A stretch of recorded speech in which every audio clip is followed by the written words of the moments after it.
आज की कहानी का शीर्षक है पप्पू। उत्तर प्रदेश के एक छोटे से गांव धनपुर में पप्पू नाम का एक लड़का रहता था। पप्पू पूरे गांव में अपनी अजीब हरकतों के लिए मशहूर था। कोई उसे चालाक पप्पू कहता तो कोई मुसीबत मशीन।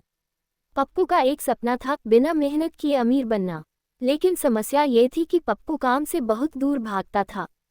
खेत में 2 मिनट काम करता और 5 मिनट पेड़ के नीचे लेट जाता। उसके पिता रोज कहते, पप्पू कुछ काम सीख ले, और पप्पू हर बार जवाब देता, पिताजी बड़े लोग दिमाग से काम करते हैं, हाथ से नहीं। एक दिन गांव में मेला लगा। पप्पू भी वहां घूमने गया। मेले में झूले, मिठाइयाँ, खिलौने और तमाशे लगे थे। तभी उसकी नजर एक आदमी पर पड़ी जो जोर जोर से चिल्ला रहा था, आओ आओ, जादुई चश्मा, इसे पहनकर सब कुछ अलग दिखाई देगा। पप्पू तुरंत उसके पास पहुंचा। कितने का है? सिर्फ 50 रुपए। पप्पू के पास कुल 20 रुपए थे। उसने कहा, भैया उधार दे दो, मैं कल अमीर बनकर पैसे दे दूंगा। दुकानदार हंस पड़ा, तुम्हारा चेहरा देखकर लगता है तुम खुद उधार में जी रहे हो। आसपास के लोग हंसने लगे। पप्पू को बहुत शर्म आई। तभी उसकी नज़र पास में बंधी एक बकरी पर गई। अचानक उसके दिमाग में एक अजीब आइडिया आया। वह भागकर घर गया और अपनी बकरी चमेली को लेकर वापस मेले में आया। उसने बकरी के दोनों तरफ बड़े बड़े कागज के पंख बांध दिए। फिर वह चिल्लाने लगा, देखो देखो, दुनिया की पहली उड़ने वाली बकरी। लोग इकट्ठा होने लगे। एक आदमी बोला, ये उड़ती कैसे है? पप्पू ने सीना चौड़ा करके कहा, वैज्ञानिक प्रयोग है, बहुत सीक्रेट तकनीक है। दूसरा आदमी बोला, उड़ाकर दिखाओ। पप्पू थोड़ा घबरा गया, लेकिन अब पीछे हटने का सवाल नहीं था। उसने बकरी को गोद में उठाया, दौड़ा और हल्का सा उछाल दिया। बकरी उड़ने के बजाय सीधे कीचड़ में जा गिरी। मैनी। पूरा मेला हंसी से गूंज उठा, लेकिन पप्पू हार मानने वालों में से नहीं था। उसने तुरंत कहा, आज हवा कम है, इसलिए बकरी ठीक से उड़ नहीं पाई।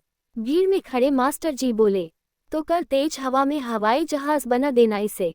सब फिर हंस पड़े। तभी गांव का शरारती लड़का सोनू बोला, अगर ये उड़ती है तो इसे पेड़ पर बैठाकर दिखाओ।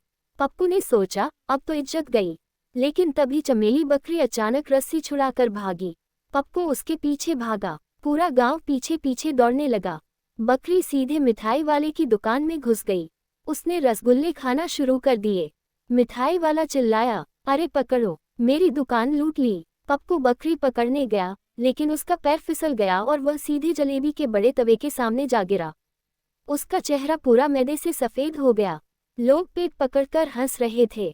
तभी बकरी फिर भागी और इस बार सीधे पुलिस चौकी में घुस गई। दरोगा जी आराम से कुर्सी पर बैठे समोसा खा रहे थे। बकरी ने आते ही उनका समोसा मुंह में दबा लिया। दरोगा जी चिल्लाए, अरे ये कैसी आतंकवादी बकरी है? पप्पू हाँफते हुए अंदर पहुंचा। सर, ये वैज्ञानिक बकरी है। दरोगा जी बोले, तुम्हारे विज्ञान ने मेरा समोसा खा लिया। पूरी चौकी हंसी से गूंज उठी। काफी दौड़भाग के बाद आखिरकार बकरी पकड़ी गई। दरोगा जी ने गुस्से में पूछा, ये उड़ने वाली बकरी का चक्कर क्या है? पप्पू धीरे से बोला, सर मैं थोड़ा फेमस होना चाहता था। दरोगा जी हंसी रोकते हुए बोले, फेमस तो हो गए, अब पूरा गांव तुम्हें पायलट पप्पू कहेगा। उस दिन के बाद गांव में जहां भी पप्पू जाता, बच्चे उसके पीछे चिल्लाते, उड़ाओ उड़ाओ बकरी उड़ाओ। एक दिन पप्पू बाजार से गुजर रहा था। तभी किसी ने पीछे से आवाज लगाई, पायलट साहब अगली फ्लाइट कब है? पूरा बाजार हंसी से भर गया। पप्पू ने सोचा, अब कुछ बड़ा करना पड़ेगा। अगले हफ्ते उसने नया बोर्ड लगाया, पप्पू साइंटिफिक रिसर्च सेंटर। गांव वाले उत्सुक होकर अंदर गए। अंदर सिर्फ एक टूटी कुर्सी, एक बाल्टी और चमेली बकरी बैठी थी। मास्टर जी ने पूछा, यहाँ रिसर्च क्या होती है? पप्पू बोला, नई नई खोज। अच्छा, अभी क्या खोज रहे हो? पप्पू ने गंभीर चेहरा बनाकर कहा, ऐसी मशीन जो होमवर्क खुद कर दे। ये सुनते ही सारे बच्चे तालियां बजाने लगे। मास्टर जी बोले, अगर ऐसी मशीन बन गई तो मैं नौकरी छोड़ दूंगा। उसी समय चमेली ने पीछे से मास्टर जी की धोती चबा ली। मास्टर जी उछल पड़े, अरे मेरी धोती! बच्चे जोर जोर से हंसने लगे। धीरे धीरे पप्पू पूरे गांव का मनोरंजन बन गया। लोग उदास होते तो पप्पू की बातें याद करके हंसने लगते। एक दिन उसके पिता ने कहा, तू काम चाहे कम करता हो, लेकिन लोगों को खुश बहुत करता है। ये सुनकर पप्पू मुस्कुराया उसने चमेली के सिर पर हाथ फेरते हुए कहा, देखा चमेली, हम दोनों भी किसी से कम नहीं। चमेली ने जवाब में जोर से आवाज निकाली, मैं।